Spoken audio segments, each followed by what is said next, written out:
দর্শক আসসালামু আলাইকুম, জীবন গল্প চ্যানেলে আপনাদের সবাইকে স্বাগতম। আমার ক্যামেরার সামনে দেখতে পাচ্ছেন তমা আপু। আমরা সরাসরি আপুর কাছে চলে যাব। আসসালামু আলাইকুম আপু। ওয়ালাইকুম আসসালাম। দিনকাল কেমন চলতেছে? মোটামুটি মোটামুটি কেন?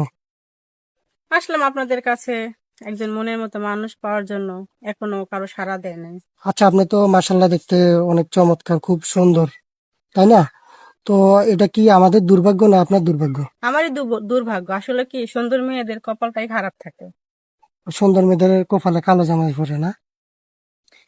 কালো জামাই হলে তো ভালোই হইতো, কিন্তু সুন্দর মেয়েরা ভালো, মানে ভাগ্যটা ভালো থাকে না, এটাই আমি মনে করি। আচ্ছা আপু, আমাদের এখানে অনেক নতুন দর্শক আছে যারা হয়তো বা আপনার নাম জানে না।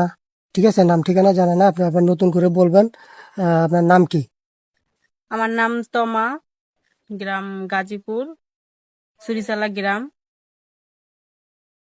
আমার আব্বুর নাম মুন্সি আলী। আমার মা নেই, আমার সৎ মা, আমার ছোট একটা ভাই আছে। আচ্ছা, আপনার মা নেই, আপনার মা কি হয়েছে? আমার মা মারা গেছে ছোটবেলায়। ছোটবেলায় মারা গেছে? জি। ছোটবেলা থেকে আপনার সৎ মায়ের কাছে? জি, আপনার সৎ মা মনে হয় অনেক ভালো, তাই না? এটা আমি বলতে পারবো না, কারণ মায়ের বদনাম করতে হয় না। সে সৎ মা হলেও মা, আপন মা হলেও মা। আমি আপনাদের কাছে মায়ের বদনাম বলতে পারবো না। তো সৎ মাই কিরকম আদর যত্ন করে আপনাকে, ওটা তো বলবেন নাকি? আদর যত্ন, মা, সৎ মা কেমন ভালো জানে, এটা তো আপনারা বুঝতেই পারেন, তাই না? আচ্ছা, আপনি যখন সৎ মায়ের কথা বললেন, এরকম তো অনেক ভাই আছে হয়তো বা আপনার পছন্দ করতে পারে, তারও ছেলে সন্তান থাকতে পারে। সেক্ষেত্রে আপনাকে যদি এরকম কেউ বিয়ে করে, আপনি তাদেরকে কেমন দেখবেন?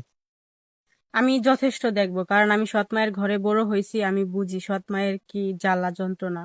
সো আমাকে যদি কেউ বিয়ে করে বা তার যদি কোনো ছেলে সন্তান থাকে, আমি তাদেরকে আমার নিজের সন্তানের মতো ভালোবাসবো। ভালোভাবে। জি। সত্যি বলতেছেন? জি, 100% আচ্ছা, সত্যি। এখন কথা হচ্ছে আপনার বয়স কত?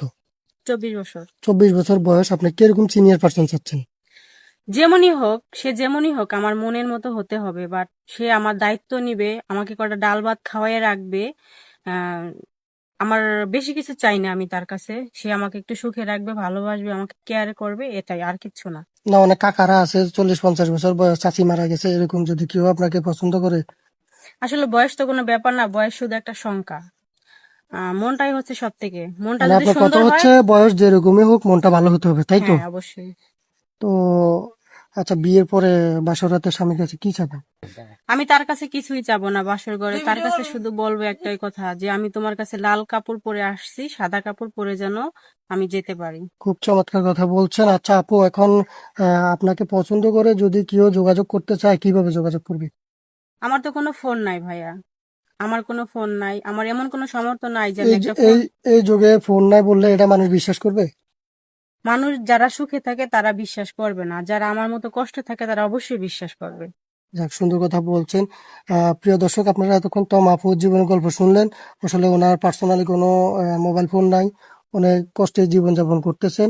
যদি ওনাকে কারো দেশ ও প্রবাস থেকে কোনো ভাইয়ের পছন্দ হয়, আপনারা অবশ্যই স্ক্রিনশট মেরে আমাদের ইমো হোয়াটসঅ্যাপ নাম্বারে পাঠিয়ে দিবেন।